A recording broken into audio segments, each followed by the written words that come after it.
That's a different kind of conference.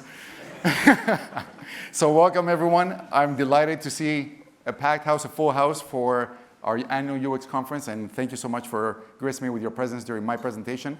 I wanted to come in and share some ideas, some perspectives that complement the rest of the lineup today. We've heard some really strong methodological-oriented presentations, some really applied presentations as well. So I wanted to talk about concepts. I want to talk about ideas and hone in on this notion of discoverability, which is the theme of this year's conference. Specifically, as you can see from the title, I'm making the claim that we can drive decision-making through discoverability. But how we can do so depends on the level of situation awareness we're affording our social technical systems. So with that, I'd like to start with a provocative claim, if I may. How many of you, I'm curious, raise your hand if you agree with me with this statement: Apple is destroying design. I only see, just as feedback, I only see 3 hands out of 300. And don't worry, for the 297 of you in the room, I am not offended. These are not my words. These are the words of 2 thought leaders, Don Norman and Bruce Tognazzini, TOG, who published this in a Fast Company article in 2015. Just to put it in context, this was around the time of iOS 9.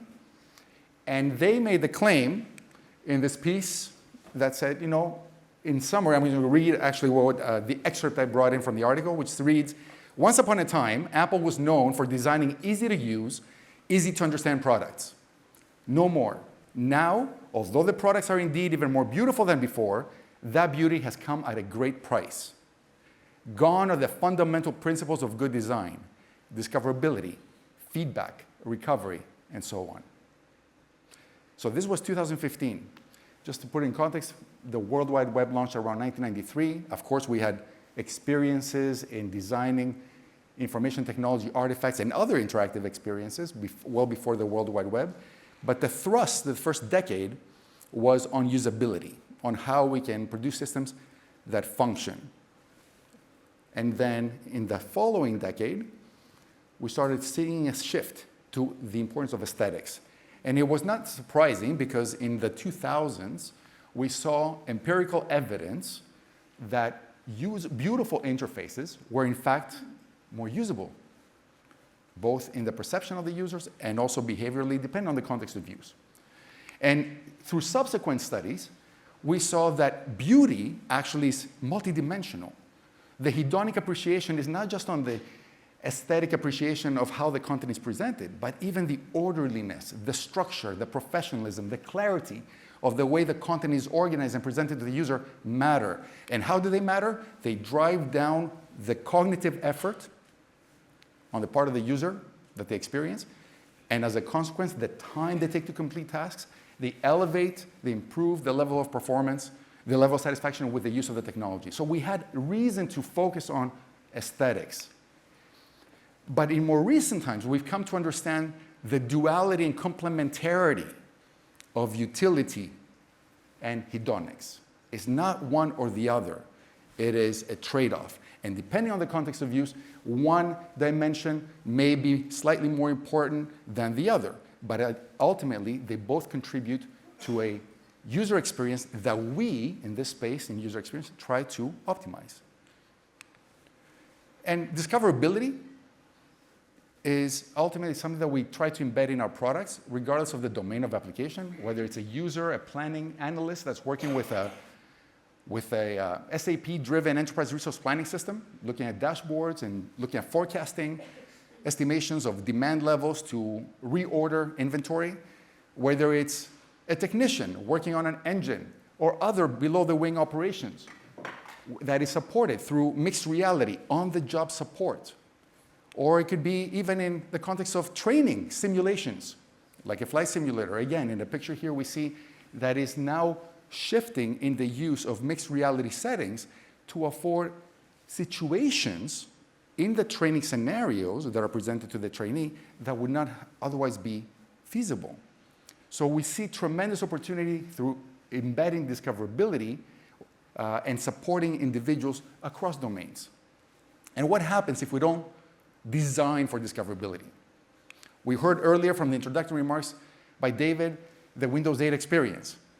And more recently, in 2018, when Snapchat launched their significant redesign, users were extremely frustrated as they could not find the stories generated by the network, their friends, and instead we're seeing a melange of promoted messages. And that degraded the experience, which manifested in financial losses for the company, and ultimately a significant overhaul in the way the interface was redesigned for the users. And more recently, we had the dire, tragic cases of a couple of accidents, aviation accidents, involving a particular model that was further redesigned by the introduction of a system, an automation system, that allowed the aircraft to adjust its angle of attack depending on what it was performing at on the basis of sensoric input, automatic data that was being generated, and then accordingly, the airplane itself would determine if it needed to make an adjustment, with or without providing visibility, affording that awareness to the pilots. Why do I say with or without?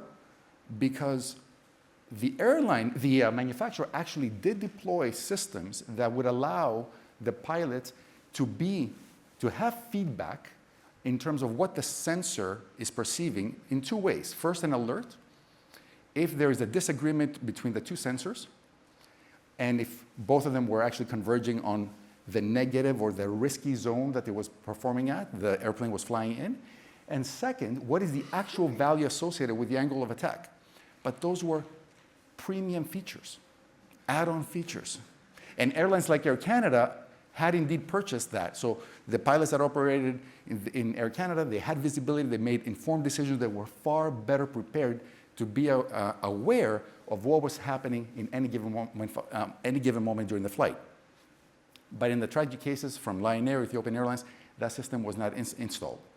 Subsequently, as you can imagine, after 2021, so a couple years later, that became standard. And also the training simulations that I referenced earlier were embedded, were updated to include such scenarios. So tragic cases, or cases that range from the mere annoyance to tragic implications, where discoverability is not afforded. So we talk about discoverability, and the last piece, as you saw in the article from Mainstream, we talked about human-centered design. But what are these two concepts? We talk about discoverability, and I'm also bringing in this notion of human-centeredness.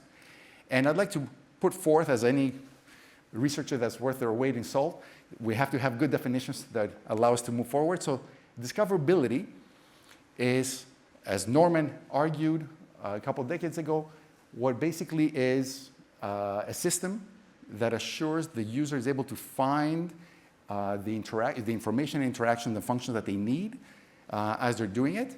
And human-centeredness is a principle that when we design a system, that design ultimately aims to empower, augment, amplify, and improve human performance.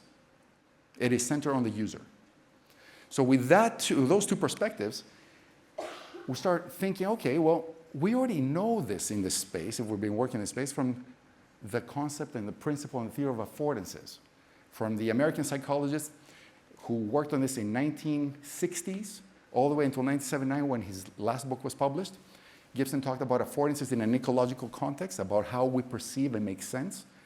To Don Norman's appropriation or adaptation of that concept in a user experience context involving technology, where basically the term affordance refers to the perceived and actual properties, perceived or not, of the thing, primarily those fundamental properties that determine just how the thing could possibly be used.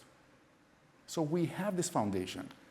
So is this really a case? Is discoverability a case of old wine in new bottles?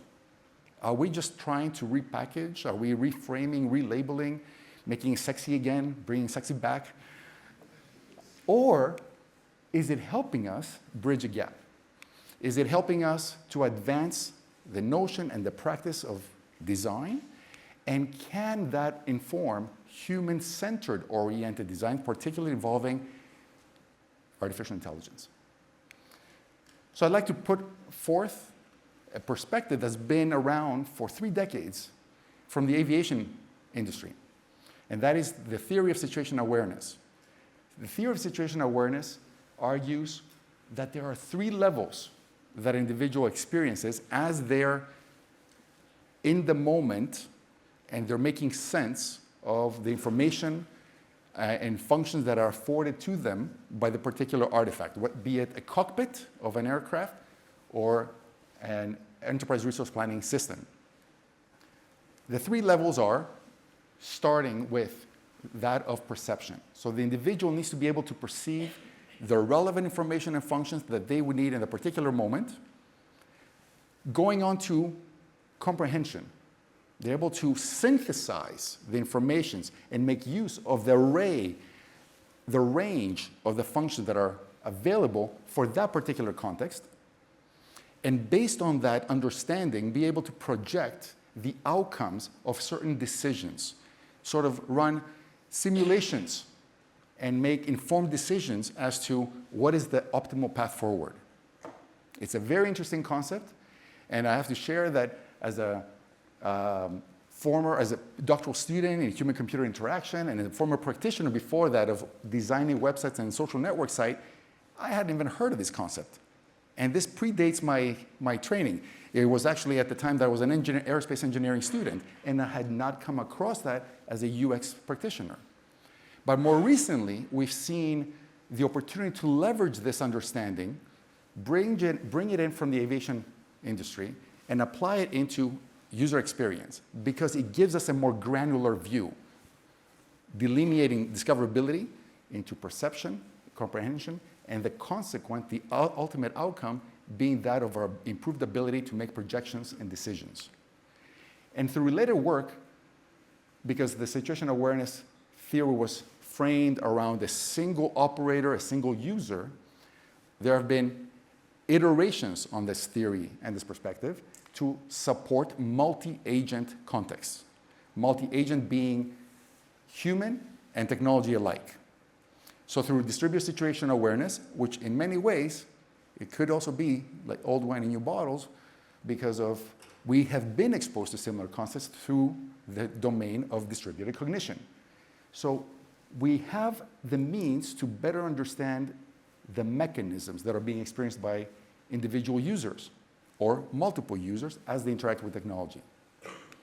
So what we put forth a couple of years ago, based on the conceptualization and advancement of this domain, is that the ability to make informed and higher quality decisions relies on the level of sharing the situational awareness maintained by the multiple agents engaged in the interaction, whether it's human to human, human to AI.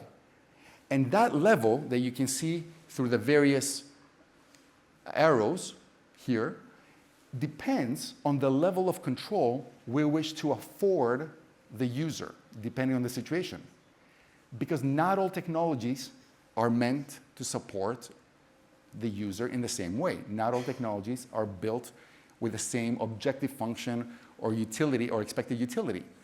So how does this level of sharing the understanding between, let's say, human and the technology come into play to support the decision-making process?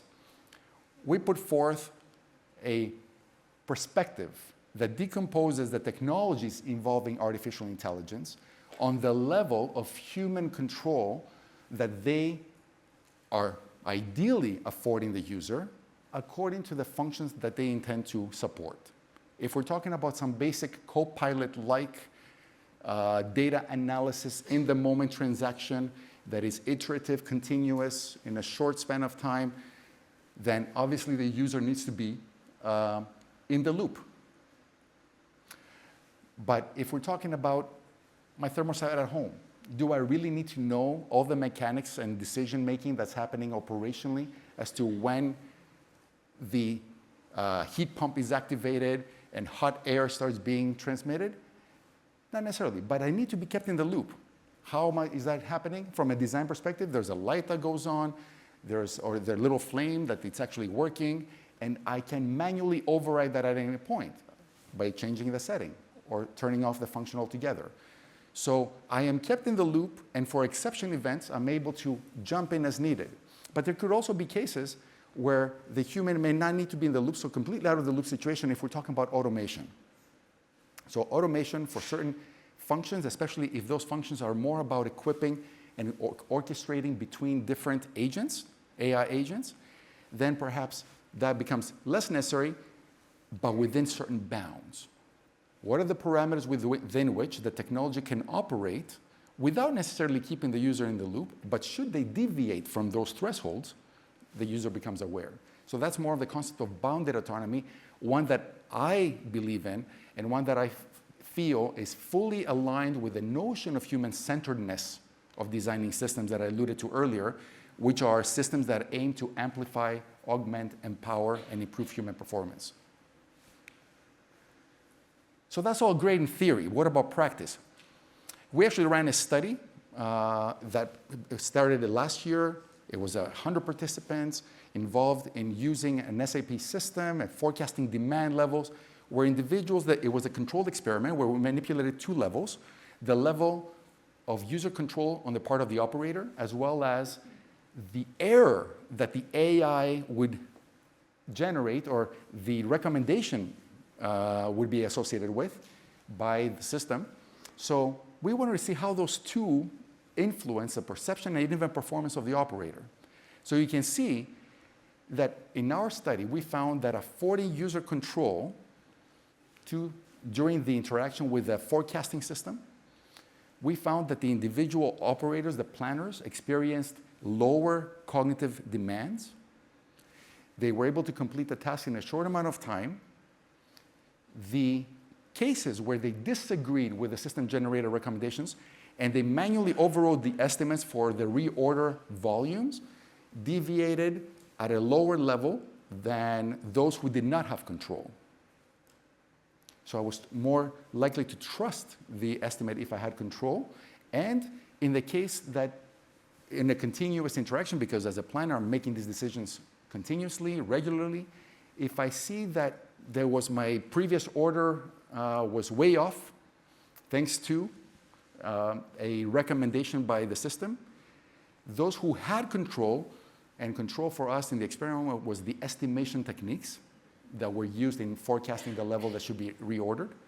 Those who had control actually were able to rebuild the trust in the system far faster, much more so than those who did not have control. So now we start having empirical evidence that control actually supports an individual sense of empowerment in the interaction with the technology, and to build confidence, both in the particular decision that they're facing, but also over time. And as this becomes an iterative cycle, while the individual performance may be slightly improved in the first run, because of the continuous iteration and our exploration of the technology and our understanding of the limits, what can it do well, what can't it do well as well, the overall performance improves, and so does the investment that is generated, or the return on the investment that is generated by these systems that we deploy in organizational contexts. And now if we bring all these concepts together, we see how this discoverable designs that allow for key information and functions to be made visible to the operator, to the user, and support their ability to perceive it, and then understood through enactments and implementations that support transparency of how the technology works, and explainability as to why this particular recommendation was made by the system, support a better understanding of the user on the part of the user, which generates a sense of control and greater empowerment, which allows exploration with the tool, so that the continuous improvement occurs. They not only improve their initial decision, but it's a feedback loop that continues to improve over time. So with a lot of concepts, and with only 16 seconds to go, given the shortened time frame that was given by the organizers, thank you, I want to summarize. I wanted to distill with 3 takeaways. On the notion of discoverability, we can now take a more granular look by considering discoverability as comprising 2 phases, 2 elements. perception, and comprehension. And second, that discoverability is not just buzzword. It's not just marketing lingo. It actually supports better decision-making and performance. Second takeaway, in regards to human-centered AI design, the reality is we as designers have a challenge. The challenge to balance two tensions. On the one hand, innovation, innovative designs, cool, new features, bells and whistles, versus the ease of use that is associated with a more simple design. And the mental models of the user that come with the existing nature of interacting with them, as well as automation versus control. The more we automate, we run the risk of taking control away from the user. And doing so can come at a significant cost, as we discussed for the cases earlier. Lastly, we can improve decision-making by designing for discoverability and assuring situational awareness, and empowering users via human-centered designs involving AI. So ultimately, it always was, and should always continue to be about the users. Where do we go from here?